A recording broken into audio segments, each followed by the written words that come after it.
Podamos estar aquí en esta mañana. Siempre, la verdad que siempre que os visitamos nos sentimos como en casa. Un saludo también de nuestra iglesia. Nosotros estamos en Archena. Estáis invitados siempre que queráis a poder venir allí a visitarnos. Estamos allí sirviendo en Archena. Así que bueno, en esta mañana vamos a continuar con Marcos, ¿no? Estáis estudiando Marcos. Sí. Y toca el capítulo 11, versículos 27 al 33. Es la última parte de este capítulo 11, donde vamos a hablar hoy de la autoridad. Hoy vamos a hablar de la autoridad, y especialmente de la autoridad de Jesús, ¿vale? Marcos, capítulo 11, del versículo 27 al 33, si lo tienes y lo lees conmigo, dice así. Dice: volvieron entonces a Jerusalén, y andando él por el templo, vinieron a él los principales sacerdotes, los escribas y los ancianos, y le dijeron: ¿con qué autoridad haces estas cosas? ¿Y quién te dio autoridad para hacer estas cosas? Jesús, respondiendo, les dijo: os haré yo también una pregunta, respondedme, y os diré con qué autoridad hago estas cosas. ¿El bautismo de Juan era del cielo o de los hombres? Respondedme. Entonces ellos discutían entre sí diciendo: si decimos del cielo, dirá: ¿por qué pues no le creísteis? Y si decimos de los hombres, y aquí se queda Marcos, como que lo deja un poco aquí al aire, ¿verdad? Con 3 puntos. Luego vamos a ver que hay otro evangelio que lo completa. Dice: si decimos de los hombres, pero temían al pueblo, pues todos tenían a Juan como un verdadero profeta. Así que, respondiendo, dijeron a Jesús: no sabemos. Entonces, respondiendo Jesús, les dijo: entonces yo tampoco os diré con qué autoridad hago estas cosas. Vamos a orar para que el Señor pueda hablarnos en esta mañana. Señor y Padre, abrimos tu palabra y nuestro deseo es que tú nos hables a nosotros, Señor, que tú puedas transformar nuestras vidas con ella, que tú puedas aplicar la sabiduría de las Escrituras y de tus palabras a nuestras vidas y que podamos salir de este lugar en esta mañana aprendiendo algo para aplicarlo, Señor, para poder transformar esa forma de vivir que tenemos para que se parezca cada día más a ti. Te pedimos, Señor, que tú puedas bendecirnos, Señor, que tú puedas ayudarnos a entender, que quites ahora mismo de nuestro corazón, de nuestra mente, todo lo que nos estorba, todo lo que no tiene lugar en este momento. Sabemos que todos estamos muy ocupados en el día a día, pero ahora queremos centrarnos en ti, Señor. Ayúdanos, en el nombre de Jesús. Amén. Bien, hermanos, ¿os imagináis un mundo sin autoridad? ¿Cómo sería un mundo sin autoridad? Sería increíble, ¿verdad? Un mundo donde cada persona hiciera lo que le pareciera. Un mundo sin reglas, un mundo sin orden, un mundo sin respeto por los demás, ¿verdad? Cada uno pensaría en su propio bien, sería un completo caos, como estáis diciendo. Y la realidad es que, aunque a veces no nos guste, la autoridad es completamente necesaria. En tu instituto, en tu universidad, si estás estudiando, tú necesitas unos profesores que pauten unas normas. Ellos además necesitan unos responsables que puedan estar vigilando que todo esté funcionando bien. En los trabajos necesitamos supervisores, jefes, aunque no nos gusten algunas veces. Necesitamos para que todo funcione bien. Incluso en nuestra sociedad pues necesitamos personas que son autoridad. Un policía, por ejemplo, alguien que puede dirigir. Si tú vas con tu coche conduciendo y te paras en un semáforo en rojo, pero hay un policía que te dice que avances, ¿a quién le haces caso? Al policía, porque está puesto en autoridad, ¿verdad? Así que esa autoridad es necesaria, la necesitamos. Pero sabéis, aunque la autoridad es necesaria y todos lo damos por hecho que la necesitamos, muchas veces tenemos que aceptar que nos cuesta someternos a ella, ¿verdad? Desde pequeños tenemos la tendencia de rechazar la autoridad, lo primero de nuestros padres. Tú tienes un niño pequeño, tú le dices a tu niño: esto no lo puedes hacer, y tiene esa tendencia natural de rebelarse, de intentar luchar contra esa autoridad de su padre. Incluso en la escuela a veces les cuesta esa autoridad de la corrección de un maestro, de un padre. Y sabéis, en la época de Jesús también había muchas estructuras de autoridad y estaban muy bien definidas. ¿Sabéis? La autoridad a nivel político en esa época era Roma. Roma era la autoridad política. Tenía el control de Israel. Y aunque los judíos lo detestaban, ellos vivían bajo el dominio y las leyes romanas. Y tenían que aceptarlo. Pero luego a nivel religioso y a nivel social también había otro tipo de autoridad. Y esa autoridad eran los líderes judíos que formaban un consejo que se llamaba el Sanedrín.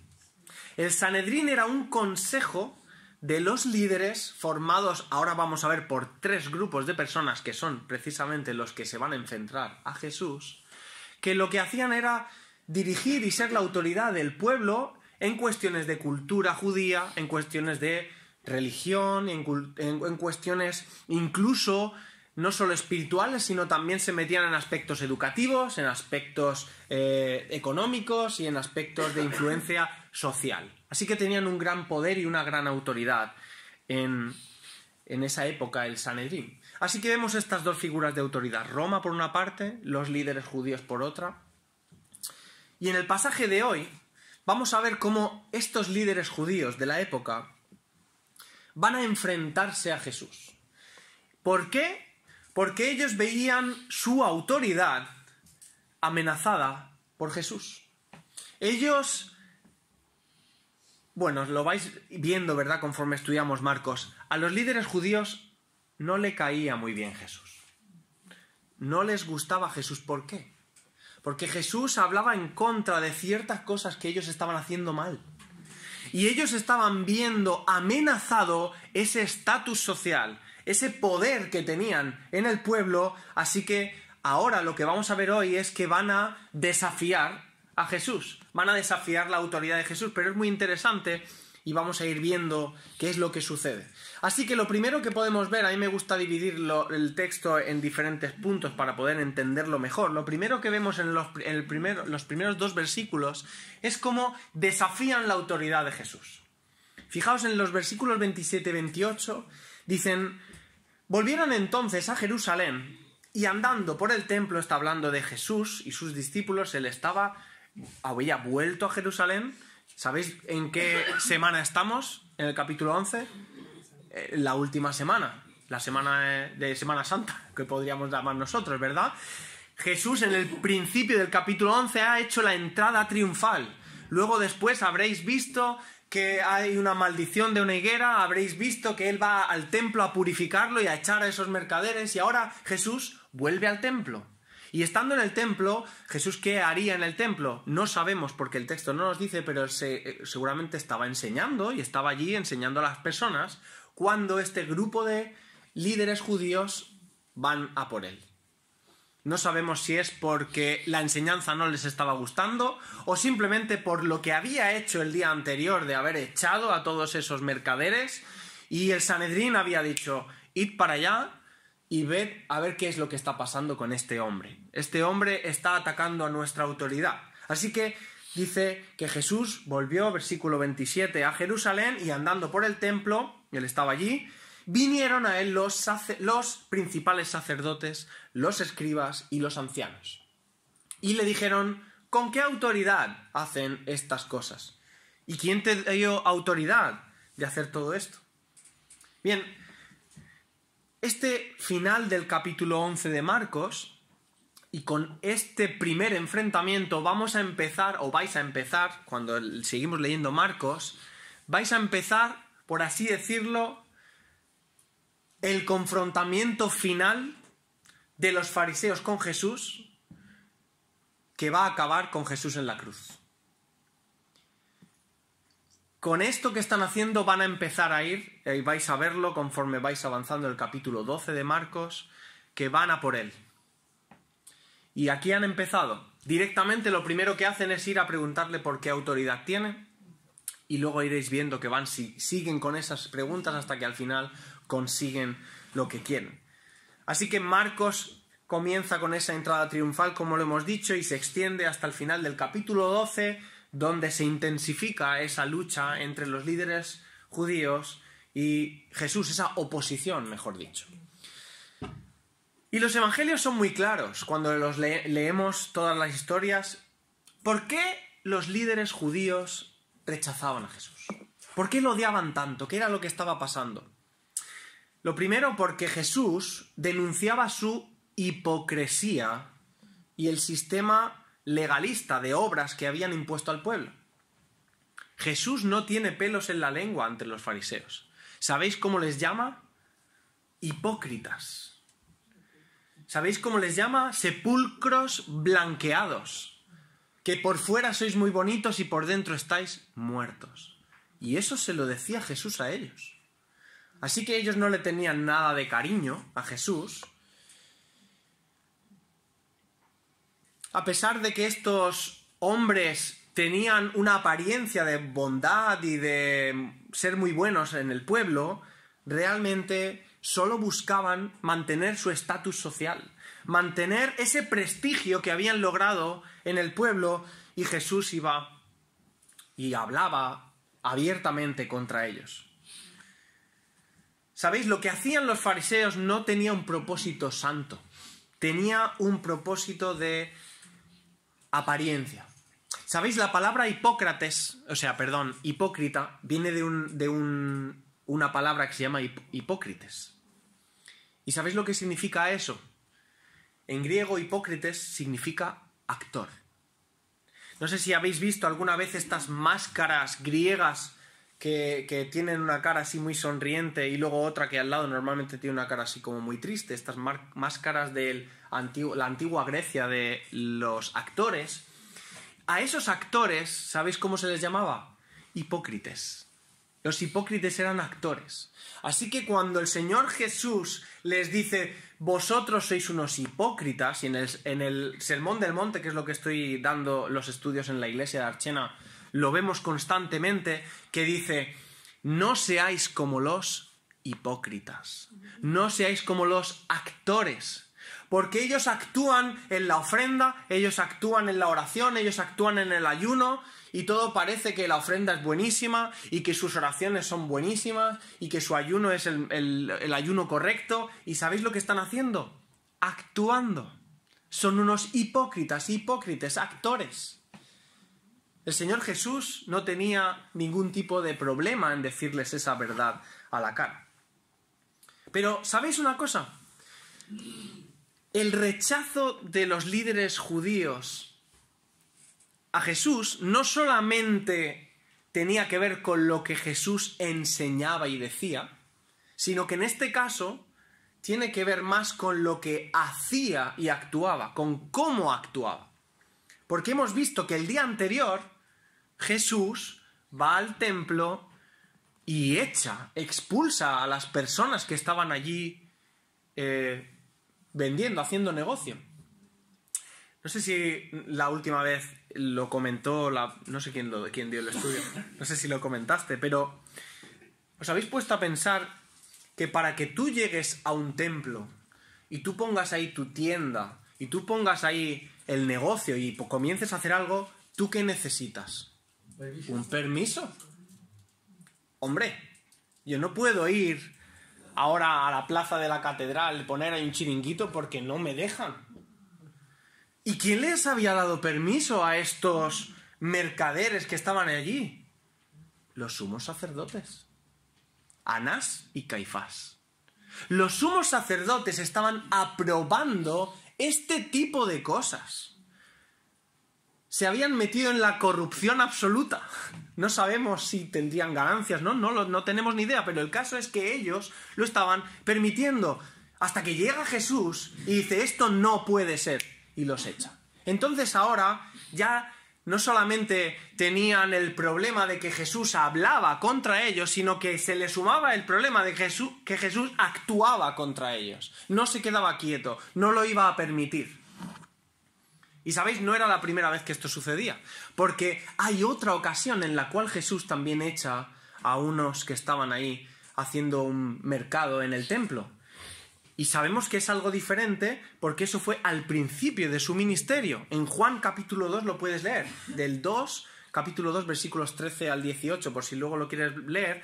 Hay una situación muy parecida que Jesús echa también a unos que estaban en el templo haciendo esto. Y en ambas ocasiones los líderes judíos habían dado su aprobación. Y, ¿sabéis?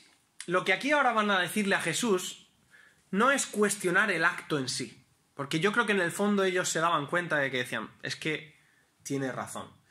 Lo que van a actuar o van a enfrentar es, ¿quién te ha dado a ti el permiso?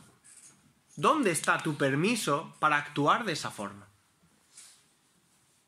Yo no puedo llegar a la calle y alguien que se salta un stop, pararlo y decirle, oye, perdona, te voy a multar. Y me dice, ¿eres policía? No. Pero lo has hecho mal. Vale, pero tú no tienes autoridad para multarme. Entonces a Jesús le están diciendo, vale, ¿cuál es tu autoridad? ¿Dónde está tu permiso? ¿Quién te ha puesto a ti sobre nosotros? ¿Por qué puedes hacer este tipo de cosas? Bien, ahora vamos a analizar un poquito antes de seguir más avanzando. ¿Quiénes eran estos principales sacerdotes, escribas y ancianos? Es decir, este grupo de 3. Ellos formaban el Sanedrín. Bien, los principales sacerdotes, cuando dice aquí principales sacerdotes, se está refiriendo a los sumos sacerdotes en ese momento, los sumos sacerdotes del momento, pero además a los antiguos sumos sacerdotes, es decir, personas que habían ocupado el cargo de sumo sacerdote pero ya no lo estaban ejerciendo porque ya lo habían pasado, como podríamos decir nosotros ahora, en España tenemos el rey Felipe, pero luego hay un rey emérito que todavía pues es un rey emérito. En ese sentido, los sumos sacerdotes, cuando habla de ellos, estamos hablando de los sumos sacerdotes o principales sacerdotes del momento, los que habían estado ya en ese puesto anteriormente y probablemente algunos que estaban proyectados a ser los siguientes sumos sacerdotes cuando los que estaban se quitaban. Es decir, eran unos cuantos, ¿vale? En su mayoría eran saduceos, que eran una de las sectas religiosas del momento que estaban estudiando las escrituras. Y se encargaban principalmente los sumos sacerdotes de la administración del templo. Los sumos sacerdotes en el templo eran los que estaban haciendo todas la administración del templo. Luego estaban los escribas, que muchos de ellos se nombran aquí, y aquí me he equivocado, he puesto fariseos y en realidad son ancianos. Escribas, muchos de ellos eran fariseos, los fariseos eran una secta también judía de esa época, y estos eran expertos en la ley de Moisés. En la mayoría, como digo, esos escribas, he puesto fariseos porque quería decir que los escribas en su mayoría eran fariseos y enseñaban, eran los encargados de enseñar la ley, de enseñarlas tanto en las sinagogas como en el templo, ¿vale? Ellos eran muy escrupulosos. No os podéis imaginar hasta qué punto. Es decir, en una ocasión los discípulos del Señor tienen hambre y ven unas espigas y cogen las espigas y se las comen. ¿Y sabéis qué es lo que le dicen? Le dicen, tus discípulos no se han lavado las manos correctamente. Así que no están cumpliendo la ley. Es decir, ellos tenían un amor desmedido por la ley. Tenían aproximadamente 613 mandamientos. 613. En los cuales 365 eran prohibitivos, es no puedes hacer esto, y el resto eran positivos de debes hacer esto. Prácticamente tienen una ley para cada cosa. Y de hecho, de un mismo asunto había leyes sobre leyes. Era un disparate. Y ellos discutían simplemente haciendo listas de cuál era el mandamiento más importante, cuál está por encima del otro. Si recordáis esa ocasión en la cual, de hecho está en el capítulo 12, lo vais a ver. En el capítulo 12 vais a ver a un escriba que, probando a Jesús en este último momento, desde el versículo 28, se va a acercar a Jesús y lo vais a ver, que le pregunta, Maestro, ¿cuál es el mandamiento más importante? ¿Y sabéis lo que estaba pretendiendo? Su pregunta era: hazme una lista de los mandamientos más importantes y así yo te la discuto. Porque para mí, a lo mejor es uno más por encima del otro. Ellos hacían listas de importancia de mandamientos. Se dedicaban a eso. Su vida era debatir entre ellos y discutir sobre la ley y sobre los mandamientos. Estos eran los escribas y fariseos, expertos en la ley. Luego, aquí pone fariseos, pero son los ancianos, dice el texto. Los ancianos eran, por así decirlo, la parte laica, no religiosa, que también estaba en el Sanedrín. Es decir, eran, por su nombre, ancianos, podemos imaginar que eran personas ya de cierta edad y que eran los gobernadores de ciertas aldeas, de ciertos núcleos de poblaciones, de algunos pueblos, por así decirlos, como los alcaldes de las aldeas y los pueblos, que dado, seguramente eran judíos y que también tenían su devoción, pero no eran ni fariseos ni sumos sacerdotes, eran personas que no estaban dentro del sistema de liderazgo de la religión. Pero eran muy influyentes en aquel tiempo y también estaban dentro del consejo del Sanedrín. ¿De acuerdo? Y lo más normal es que este grupo, lo más lógico, es que fueran allí comisionados con como por así decirlo, con la misión de ir a por Jesús. No podemos pensar que casualmente los principales sacerdotes se encontraron por el camino con unos escribas que casualmente también iban con unos ancianos y todos juntos se ven: ¿dónde vais? Pues yo voy aquí, yo también. Y casualmente, no. Esto lo que pasó es que el Sanedrín manda a estas personas a que vayan a investigar qué es lo que está pasando con Jesús y que vayan a hablar con él. Así que este grupo se presenta ante Jesús y le dicen: ¿con qué autoridad haces estas cosas? ¿Quién te ha dado autoridad de hacer estas cosas? ¿Sabéis? La palabra autoridad en la Biblia, en el Nuevo Testamento, tiene dos palabras que traducimos, ¿vale? Al griego, por así decirlo, y hay como dos palabras con dos significados. Los dos valen. El primer significado se refiere al poder o la capacidad de hacer algo. Por así decirlo, estarían diciendo: ¿quién te ha dado poder o quién te ha dado capacidad para hacer estas cosas? La otra acepción de la palabra se refiere a derecho o privilegio para ejercer poder. Sería como si le estuvieran diciendo: ¿quién te ha dado derecho o bajo qué privilegio haces tú todas estas cosas? Sea cual sea la palabra adecuada, las dos vienen a significar lo mismo. Su intención era clara. Querían desacreditarlo ante el pueblo. Porque vamos a analizar esa pregunta. ¿Sabéis? Esto es una pregunta trampa. Y esto lo vais a ver a lo largo de todo el capítulo 12. Ellos lo que quieren es pillarle diciendo algo que automáticamente le desacredite delante del pueblo. Si Jesús reconocía que no tenía autoridad para hacerlo, si él decía: mira, yo no tengo autoridad pero lo hago, lo que pasaría es que perdería el respeto del pueblo. El pueblo estaba siguiendo a Jesús. ¿Qué había pasado unos días antes cuando él entra en Jerusalén? Todo el mundo le aclama. Bendito el que viene en el nombre del Señor, ¿verdad? Aquel que dice en el Hijo: Hosana al Hijo de David. El pueblo tenía a Jesús como un verdadero profeta, como un verdadero enviado del Señor. Así que, si él, delante del pueblo, respondía que él no tenía autoridad, eso iba a hacer que el pueblo dejara de creer en él. Eso era lo que quería. Sin embargo, si Jesús afirmaba que él tenía autoridad, entonces se estaría atribuyendo características que solo le pertenecen a Dios. Porque ellos sabían que Jesús, en alguna ocasión anterior, él ya había dicho que su autoridad provenía del Padre. Ellos ya habían escuchado ese tipo de palabras de Jesús. ¿Y sabéis lo que pretendían? Que las repitiera delante del pueblo. Porque en ese mismo instante le iban a acusar de blasfemia. Entonces le plantan ahí la pregunta trampa. ¿Era una estrategia trampa?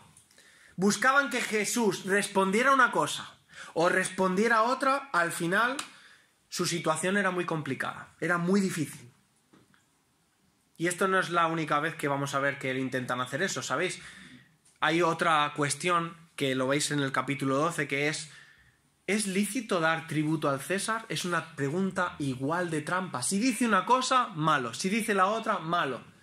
Ahora ya vamos a ver la sabiduría de Dios, como aquí contesta de una forma increíble, en esa también, en la siguiente de la pregunta de la resurrección, de una viuda que tiene 7 maridos, de quién será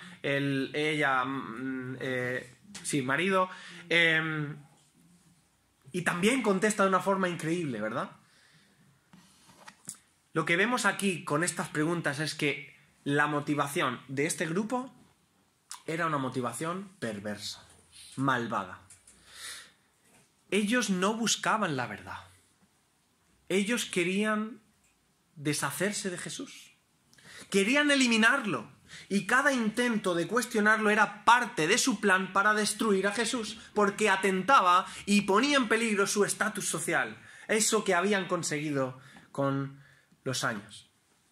En Lucas 19:47 habla de estos y Jesús profetiza lo siguiente. Fíjate, Lucas 19:47 dice: y enseñaba cada día en el templo. Esto es antes, Jesús dice que enseñaba cada día en el templo. Pero los principales sacerdotes y los escribas y los principales del pueblo procuraban matarle. Y eso ya empezó. Y luego hay otro texto que dice: es necesario que los principales sacerdotes y los escribas y todos rechacen al Hijo del Hombre. Así que Jesús, que había cautivado al pueblo, Jesús que había hecho que todas esas multitudes le siguieran y le aclamaran y lo veían como un verdadero maestro, ahora tenía que ver cómo responder a esta pregunta complicada. Los líderes judíos no se atrevían a hacerle nada a Jesús delante del pueblo porque eso haría que se echaran contra ellos. Así que tenían que conseguir que él cayera y se equivocara en su respuesta. ¿Sabéis? Durante el ministerio de Jesús, y ahora vamos a analizar la respuesta de Jesús, porque Jesús podría haber contestado con palabras que vamos a ver en otros textos. Jesús durante su ministerio demostró que él tenía una autoridad infinita. Una autoridad que no le requería de pedir permiso a ningún ser humano. El Señor Jesús durante toda su vida nunca pidió permiso a un ser humano para ejercer su autoridad, para implementar la voluntad del Padre. Y a lo largo de las Escrituras vemos que él mismo afirmó tener ese poder. Vamos a hacer un repaso rapidísimo de algunos versículos, y no son todos porque me he puesto a mirar versículos y podríamos estar haciendo versículos toda la mañana, que hablan de la autoridad de Jesús. El principal, Mateo 28:18. Y esto es después de que Jesús resucitara. Dice: toda potestad, toda autoridad, todo poder me es dado en el cielo y en la tierra. Otro, Mateo 9:6. Pues para que sepáis que el Hijo del Hombre tiene autoridad en la tierra para perdonar pecados, te digo, levántate, toma tu camilla y vete a tu casa. Juan 3:35. El Padre ama al Hijo y todas las cosas ha entregado en su mano. Él tiene autoridad sobre todas las cosas porque el Padre, el creador de todo, se lo ha dado al Hijo. Y además hay más textos, hay bastantes más textos, pero por ir avanzando, vemos también textos de el resto de las Escrituras que nosotros tenemos en el Nuevo Testamento que nos confirman quién es Jesús y por qué tiene autoridad. En Colosenses 1:16-17 dice: porque en él, en Jesús, fueron creadas todas las cosas. Todo fue creado por medio de él y para él, y todas las cosas en él subsisten. ¿Tenía autoridad Jesús? Pero si él es el creador, él es el que sustenta todas las cosas. ¿Cómo le preguntas que de dónde saca la autoridad? Si él lo hizo todo. Filipenses 2:9-11, este texto precioso que dice: por lo cual Dios también lo exaltó hasta lo sumo y le dio un nombre que es sobre todo nombre. Es decir, su autoridad, su poder está por encima de cualquier persona del universo y del planeta, para que en el nombre de Jesús se doble toda rodilla y toda lengua confiese que Jesucristo es el Señor para gloria del Dios Padre. El Señor, nombre sobre todo nombre, Él le exaltó. Esa es la autoridad de Jesús y podría haber contestado de esta forma. En Hebreos 1, versículo 3 dice, el cual, hablando de Jesús, siendo el resplandor de su gloria y la imagen misma de su sustancia, sustenta todas las cosas con la palabra de su poder. Jesucristo sustenta todas las cosas con su mera palabra. ¿Tenía autoridad Jesús? Por supuesto. Jesús demostró durante su vida su autoridad sobre la enfermedad. ¿Sabéis que sanaba paralíticos? Sanaba a personas leprosas, sanaba a ciegos. Demostró su autoridad sobre lo natural. ¿Sabéis alguna persona más que haya caminado sobre el mar? ¿Conocéis a otra persona que le haya dicho al mar, silencio, cállate y la tormenta se pare? ¿Conocéis a alguna persona que haya multiplicado 5 panes y 2 peces para 5.000 personas?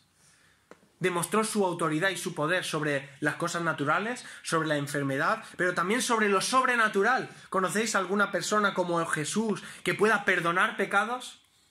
¿Que pueda sanar a los endemoniados que los discípulos, algunos ni siquiera podían porque no eran capaces? Él demostró durante su vida su autoridad. Autoridad y poder. Pero lo más grande que nosotros podemos ver es cómo Jesús también demostró su autoridad sobre la vida y la muerte. Dice Juan 1:12, a los que creen en su nombre les dio potestad de ser hechos hijos de Dios. A los que creen en su nombre Él les dio potestad. Él tiene el poder de darnos vida, de darnos salvación. Esa es la autoridad de Jesús. Dice Juan 7:37 y 38, si alguno tiene sed, venga a mí y beba, y de su interior correrán ríos de agua viva. Mateo 11:28 dice, venid a mí todos los que estéis trabajados y cargados, y yo os haré descansar, porque mi yugo es fácil y ligera mi carga. Jesús tenía autoridad sobre la muerte, sobre la vida, y era el único capaz de darnos vida. Y por todo esto, y mucho más, Jesús nunca pidió permiso a los líderes judíos, ni a ninguna persona, para realizar una acción, para sanar a una persona, para multiplicar los peces, para caminar sobre el mar o para hacer lo que le antojara con su creación, porque Él es el creador. Él sabía que su autoridad venía directamente del Padre y vino a cumplir la voluntad de su Padre. Y eso enfureció tanto al Sanedrín y a los líderes judíos, ver cómo hacía esas cosas, que decidieron que Jesús debía morir. Ellos estaban convencidos de que el mensaje de Jesús estaba desafiando su estatus de poder, lo que ellos habían conseguido, y la única forma que veían de cambiar eso era eliminar a Jesús de en medio, quitarse la amenaza de en medio. Y tristemente, sabéis, hermanos, la autoridad de Jesús no solo fue puesta en duda por los líderes judíos de su tiempo, sino que tristemente hoy también sigue ocurriendo eso. Hay muchas personas que tienen ciertas creencias y que algunos incluso se denominan ser cristianos, pero que no reconocen la autoridad de Dios en sus vidas. No están dispuestos a someter sus deseos, sus pensamientos, sus decisiones a lo que Jesús enseña y a su palabra. Y este es un tema que debería preocuparnos. Es preocupante ver que hay personas, y puedes preguntar por la calle, yo estoy seguro que en esta mañana nosotros nos ponemos a pasearnos por Murcia y muchas de las personas que le preguntes si son cristianos te van a decir que sí. Te van a decir que sí. Pero tú les dices, y tú lees la Biblia, tú intentas seguir lo que la palabra de Dios enseña, bueno, eso ya es otra cosa.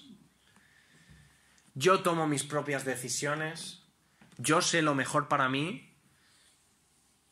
Es decir, están queriendo buscar un salvador, pero como un comodín de, sí, yo quiero ese salvador, pero yo no quiero un señor.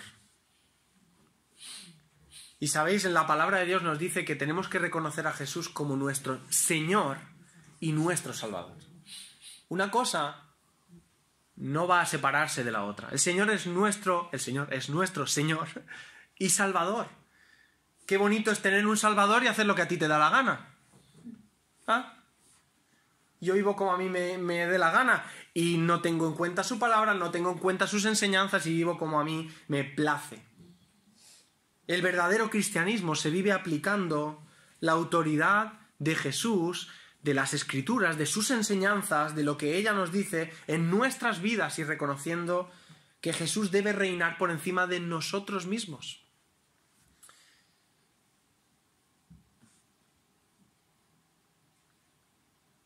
Vamos a avanzar. Si no me lío. Bien, entonces,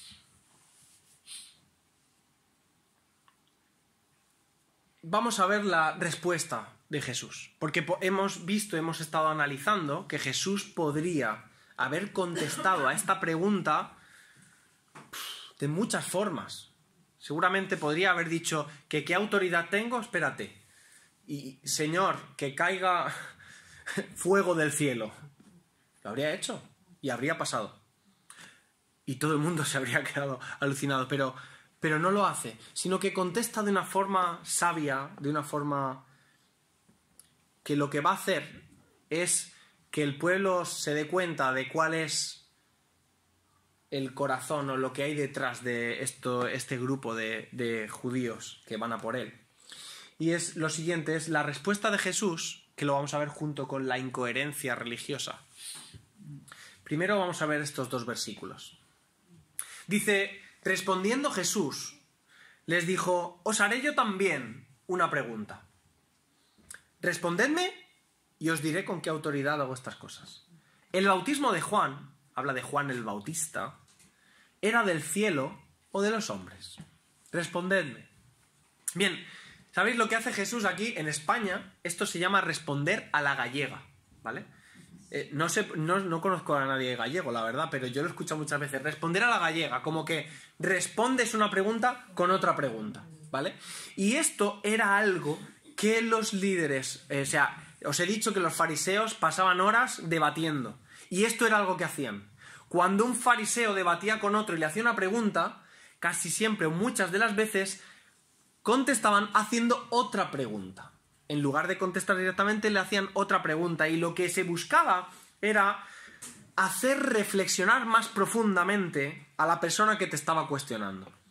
Él te está preguntando por algo que tú le respondes con otra pregunta y lo que hace es tener que revisar el por qué te ha preguntado eso y entonces les hacía reflexionar, ¿vale? Entonces, al hacer esto de responder con una pregunta, Jesús no solamente estaba evitando la trampa que él sabía que le estaban tendiendo estos líderes, sino que de manera increíblemente sabia los estaba atrapando a ellos en su propia estrategia. Con su respuesta, Jesús no solamente estaba evitando ese dilema, sino que también desnudó la verdadera intención de aquellos que le estaban interrogando. ¿Cuál era el verdadero problema que Jesús aquí estaba mostrando a la luz? Es que eran unos hipócritas, como hemos dicho, eran unos falsos. No estaban buscando la verdad. No se acercaban a Jesús porque querían de una forma honesta saber si él tenía autoridad o no, para que si él tenía autoridad reconocerle. No. Lo que querían era hacerle una trampa, como estamos diciendo, para acabar con él. No estaban preguntando por curiosidad o deseo genuino de entender, sino que su respuesta, su pregunta era un intento de buscar una forma de desacreditar a Jesús. Vamos a ver lo que dice los siguientes versículos. Cuando el Señor Jesús les responde con esta pregunta, dice el texto, y yo imagino que se quedan así parados un poco de tiempo, y alguno diría, venid. Vamos a ver. Sí. Dice el texto, entonces comenzaron a discutir entre ellos, diciendo, se apartarían un poco y empezarían a discutir entre ellos diciendo, si decimos que es del cielo, Él nos dirá, entonces ¿por qué no le creísteis? Pero si decimos que es de los hombres,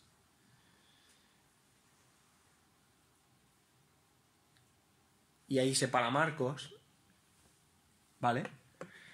Y dice, se encontraban en un dilema porque temían al pueblo que consideraba a Juan como un verdadero profeta.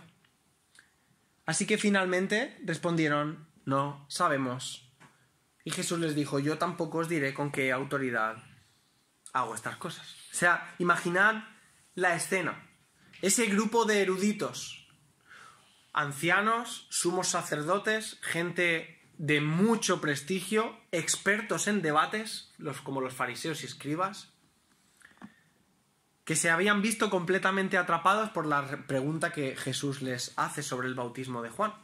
¿Sabéis? Juan el Bautista había sido muy claro cuando él predicó acerca de estos líderes, ¿verdad? Juan el Bautista anunciaba y predicaba el arrepentimiento y la llegada del Mesías de una forma inminente. De hecho, Juan el Bautista identificó a Jesús mismo como el Mesías esperado. En una ocasión, en Juan 1:29 y el versículo 36, dice el texto de Juan que cuando Jesús se acerca a él, dice Juan, he aquí el Cordero de Dios que quita el pecado del mundo. Juan estaba diciendo sin pelos en la lengua que ese hombre era el Mesías, el Cordero de Dios que quita el pecado del mundo. Y además Juan no solo identificó y señaló a Jesús como el Mesías, sino que habló muy fuertemente contra los líderes religiosos de su época. Les llamaba como generación de víboras. Eso dijo Juan de los líderes religiosos de su época. Generación de víboras. Así que si los líderes religiosos decían que Juan el Bautista y su bautismo era del cielo, estarían reconociendo que las palabras de Juan eran verdaderas. Y eso implicaba que tenía razón en que Jesús era el Cordero de Dios que quita el pecado del mundo, y era algo que no podían aceptar, obviamente, porque eso expondría que Jesús era el verdadero Mesías delante de todo el pueblo, y estamos viendo que ellos no buscaban la verdad. Porque si hubieran buscado la verdad podrían haber aceptado su error y haber reconocido eso como real, pero no estaban dispuestos a hacerlo. Y por otra parte, si decían que era de los hombres, se enfrentarían al pueblo, porque mira, Lucas 20, que es este mismo texto, pero en Lucas nos da un poquito más de detalles, y dice, y si decimos de los hombres, todo el pueblo nos apedreará porque están persuadidos de que Juan era profeta. Marcos simplemente nos dice, si decimos de los hombres, ... Y aquí nos lo dice, si decimos de los hombres, todo el pueblo nos apedreará porque están persuadidos de que Juan era profeta. El pueblo consideraba a Juan el Bautista como un profeta real, que venía de Dios, y negar eso podría haber costado que delante del pueblo, pues la reacción popular hiciera que se enfrentaran a ellos. Así que no sé cuánto tiempo estarían discutiendo, no sé cuánto tiempo estaban ahí en su debate, pero al final un valiente se presenta ante Jesús, no sé, uno designado como el portavoz, y le dice, no sabemos. ¿No sabéis lo difícil que sería para ellos decir eso?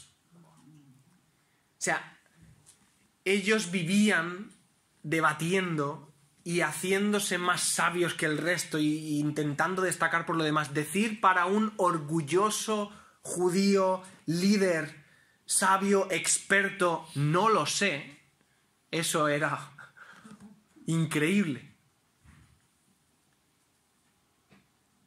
Pero no sabían. Estos sabios, expertos, teólogos, no sabían cómo responder ante la sabiduría de Jesús. Y lo que realmente estaba sucediendo aquí es que Jesús, al hacer esta pregunta, estaba exponiendo la verdad de sus corazones fuera. Estaba haciendo que todo el mundo viera la realidad de estas personas, de estos líderes. Desde el principio su intención no había sido buscar la verdad, sino tender a Jesús una trampa. No había en ellos interés genuino ninguno por descubrir si la autoridad de Jesús era real o no. Querían destruirlo. Y con esto, una vez más, Jesús desenmascaró la hipocresía y la falsedad de estos líderes que estaban buscando más y más interesados en proteger sus posiciones y poder que en buscar la verdad. Qué triste, ¿verdad? Qué triste cuando vemos personas que utilizan esa autoridad que tienen para hacer ese mal y no reconocer la realidad. ¿Sabéis? Si habéis visto alguna película así de la Edad Media, sabréis lo que es esto. Son barcos del siglo XVI, XVII.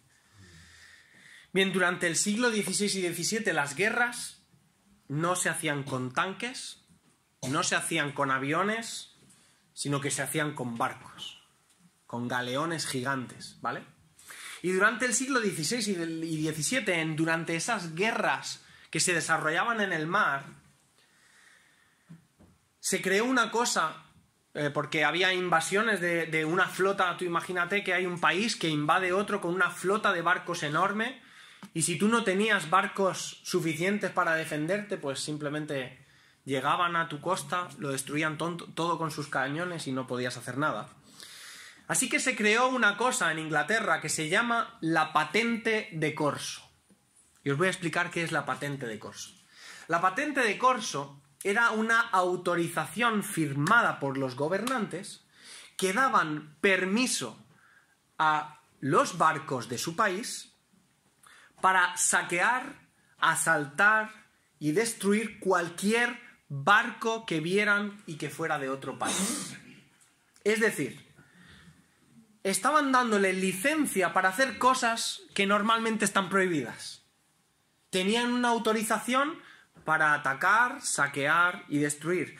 Esto lo hacían para ir poco a poco debilitando las flotas. Pues yo ataco un barco por aquí, luego ataco otro barco por aquí, y al final, sin luchar directamente frente a frente todos los barcos porque no podían, pero de esta forma iban permitiendo que un barco atacara a los diferentes. El problema es que esta patente de corso le daba autoridad al capitán del barco, de cualquier barco que se encontraran, saquearlo. Y lo que comenzó como una estrategia de guerra, ¿sabéis lo que empezó a pasar? Que ya empezaron los barcos a atacar a quien pillaban. Y empezaron a saquear barcos incluso de sus propios países. Y esos barcos que en un primer momento tenían una autorización para poder luchar en esa guerra de una forma un poco más, intentar ganar esa guerra, por el corazón corrupto de esos capitanes y su ansia de poder, comenzaron a saquear cualquier barco que encontraron y se encontraron saqueando a sus propios aliados y convirtiéndose en lo que nosotros conocemos como piratas. ¿Sabéis lo curioso? Que algunos piratas tenían una autorización real para hacer lo que hacían y justificaban que o no sabían que ese barco era inglés. Al final ponían la excusa que pudieran coger. Pero la realidad es que algunos de ellos hacían las cosas que hacían bajo una autorización legal del gobierno. Lo que empezó bajo una regulación buena, lo torcieron para convertirse en enemigos de su propio gobierno que les había autorizado. ¿Sabéis? Algo así podemos decir que les pasó a los judíos de esa época. Ellos habían sido designados por Dios como un pueblo especial y eran los líderes y se les había dado autoridad para dirigir al pueblo conforme a la ley de Dios, conforme a las enseñanzas de la palabra de Dios. Y lo que en un principio era bueno para ellos, ¿sabéis lo que pasó? Que lo torcieron. Se aferraron a su poder y comenzaron a enseñar y a liderar de una forma que incluso era contraria a Dios. Hasta el punto en que vemos la historia, lo vais a ver al final en el Evangelio de Marcos, y lo sabéis todos, hasta el punto de que los propios líderes que Dios había designado para liderar a su pueblo acaban matando a Jesús, el Hijo de Dios, a Dios encarnado, a aquel en quien ellos decían creer. Ese es el final de la historia, ¿verdad?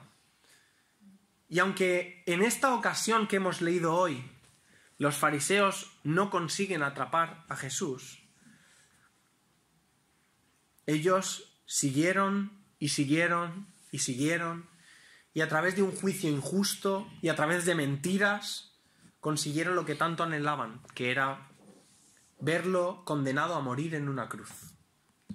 Pero lo que ellos no sabían y no entendieron es que, ¿sabéis? A Jesús no estaban arrebatándole la vida. No eran ellos los que tenían el control de todas las situaciones. ¿Sabéis? No eran ellos los que tenían la autoridad, aunque lo pensaban. Ellos pensaban, yo tengo autoridad para coger a este y matarlo. Aunque tampoco era 100% real porque necesitaban a Roma. Pero ellos pensaban que estaban que tenían el poder. Pero era al contrario. Su injusticia solo sirvió para revelar una verdad aún mayor. Y es que la autoridad de Jesús es tan suprema que Él tiene poder sobre la vida y la muerte. Jesús mismo dejó claro las siguientes palabras en Juan 10, 17 y 18. Dice, por eso me ama el Padre, porque yo pongo mi vida para volverla a tomar. Nadie me la quita, sino que yo de mí mismo la pongo. Tengo poder para ponerla y tengo poder para volverla a tomar. Este es el mandamiento que recibí de mi Padre. Ellos, de una forma ingenua, pensaban que estaban quitándose a Jesús de en medio, pero el Señor Jesús lo que estaba era cumpliendo la voluntad del Padre. Eso es lo que vino a hacer. Él tenía autoridad para evitarlo, sí, pero Él quería cumplir la voluntad de su Padre y quería salvarte a ti y quería salvarme a mí, porque si Él no pasaba por la cruz, ¿quién iba a pagar por tu pecado? Tú mismo, en un infierno, porque no hay otra forma de pagarlo, ¿verdad? Solo Él, el Hijo de Dios, muriendo en la cruz en tu lugar, puede pagar ese precio tan alto de nuestro pecado. Él entregó su vida voluntariamente, pero 3 días después de morir en una cruz, resucitó. Y demostró que su autoridad era real, que su poder es absoluto y que la muerte no puede retenerlo. Ahora, si Jesús tiene esa autoridad, la pregunta que nos queda hacer para terminar en esta mañana es, ¿qué lugar le estoy dando yo a la autoridad de Jesús en mi vida? ¿Cuál es? Quito los barcos. ¿Acaso hemos hecho como los judíos, que decían que su autoridad era Dios, que decían que su autoridad eran las Escrituras, pero en realidad seguían sus propios deseos e intereses? Lo estamos viendo. Ellos podían decir mucho, pero sus acciones demostraban que ellos actuaban por su propio interés. Cuidado que nos puede pasar.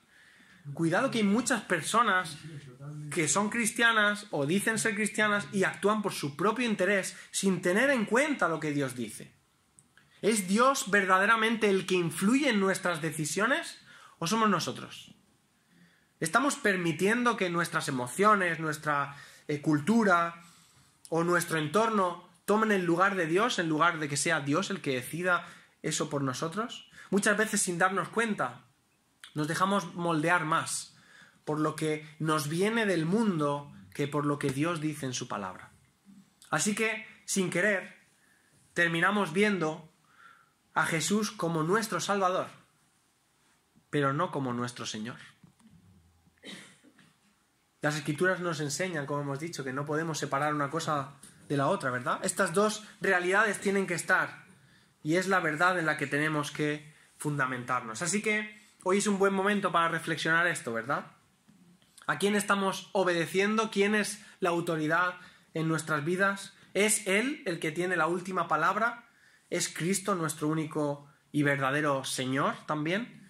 Ojalá que eso pueda ser una realidad en nuestras vidas, ¿verdad? Vamos a orar. Padre Santo, gracias por tu palabra, gracias porque podemos aprender de ella todo lo que necesitamos para nuestras vidas. Y en esta mañana te declaramos, Señor, como nuestro Señor.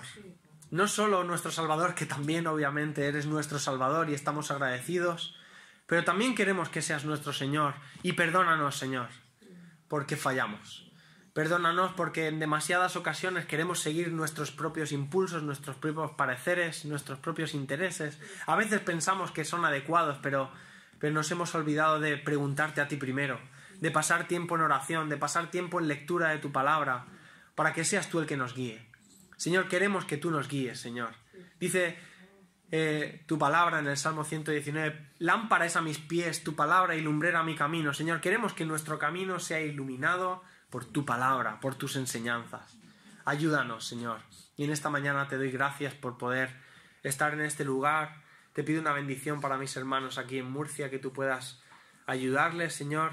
Si hay alguna persona que aún no te conoce, Señor, te rogamos que tú puedas pasar a ser el Salvador y el Señor de sus vidas, Señor. Es lo único, Señor, que puede darle una esperanza real y una esperanza viva. Gracias, Señor, por este tiempo y porque podemos disfrutar de la comunión juntos, Señor, adorándote. En el nombre de Jesús. Amén.